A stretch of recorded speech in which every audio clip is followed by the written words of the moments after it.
Hello, this is Denette Mann again with another short video to introduce you to the concepts and the program of mindful self-compassion. So today I want to talk briefly with you about when do we need self-compassion? And I'm going to show you one thing that you can try that is a self-compassion practice. So when do we need self-compassion? We talked about this in the last video that anytime we are going through a rough period, a rough time, something's happened that is causing us pain, that's when we need self-compassion. And it doesn't matter if it's a huge event, something that's like the tornado that hit my house, or if it's a small event, like someone gets mad at me because I said something in a way that I didn't intend to, and it was misinterpreted and it hurt their feelings. That can be equally painful in its own way. And so in both of those cases, we need self-compassion. Maybe we're caring for an elderly parent or a sick child, like a chronically sick child. And certainly in those situations, we need to offer ourselves self-compassion. Now, it's true that at some points, some of us will feel selfish if we're thinking about ourselves when we're actually the caregivers, the caretakers of someone who's actually in a lot more pain than we are. And yet, our ability to be kind to ourselves, to take care of ourselves while we go through the caretaking process, gives us more ability to offer that to someone else because it keeps our energy level up. It regenerates and rejuvenates our system. And when we are getting our needs met, we're much better able to give to others what they need without resentment building up. So it's an important thing to remember that no matter who you are or what the situation, if you're in some emotional or physical pain, you need self-compassion. And it helps you and it helps everyone around you if you give it to yourself.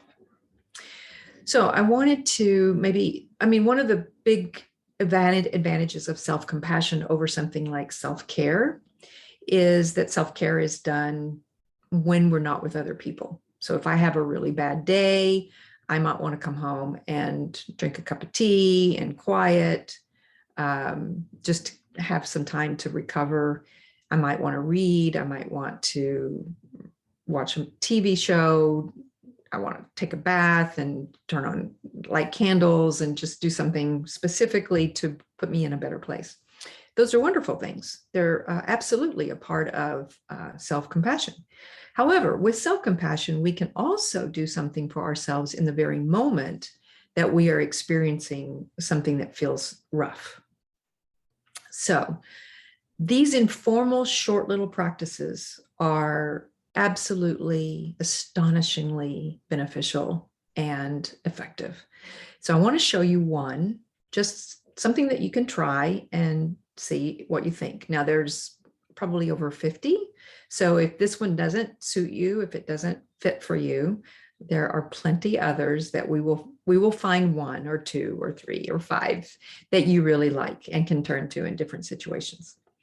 This one is one of the original activities that we can do for ourselves that is taught in the program Mindful Self-Compassion, and it's just simply physical touch, because our bodies do not distinguish between our touch and some other touch, and we are a species that really craves physical touch. So if there's not someone around to give that to us, especially in those moments, then we can give it to ourselves. And that doesn't mean we can't ask for it from someone else later when it becomes available, but in that moment, we need it then. And so we can give it to ourselves. So I'm just going to show you a few that you can try.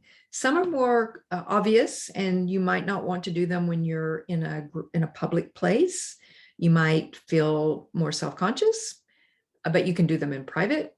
You could even go take a little break in the hallway or outside and give it to yourself for a moment and then walk back in. Or you can do one of the others that's a little more subtle. So I'm just going to go through a few very quickly, and this is videotaped, so you can watch it again if you want to be reminded of the different ones. So one is to put a hand on your heart, Just feel that support that you're giving yourself in your heart center. You can put both hands on your heart. And then our stomach really carries a lot of our emotions. And so another one is to have one hand on your heart and one hand on your belly, just supporting that gut that is a second brain and truly does suffer when we're going through hard things. You can even put both hands on your belly, your stomach. And that would be, if that's helpful, then that's what you should do. You can put a hand on one side of your face and kind of support and hold your head. You can do both. And I see people do this. I think it's kind of a natural motion that people take, especially teenagers. I've noticed do it more. You can hold your neck, just kind of give your neck a little support, a little boost, a little warmth. You can rub your hands up your arms, squeeze them. And you can, I'm going to change the screen so you can see this. You can wrap your arms around your waist. And that's a fairly unnoticeable gesture that you can give yourself, but you can imagine that you're giving yourself a hug. And so no one else has to know that's what you're doing, but you can know that. There's also just holding your hands in whatever way feels comfortable, right? You might think of one hand as you and your other hand as the support that you need, that you're giving yourself what you need, and put your hands together. And just that thought along with the gesture, okay? You can also just put your hands in your lap and feel the support of one hand with the other. So there's many ways, and you might come up with something brand new just for yourself that you've discovered that works for you. Thank you for watching.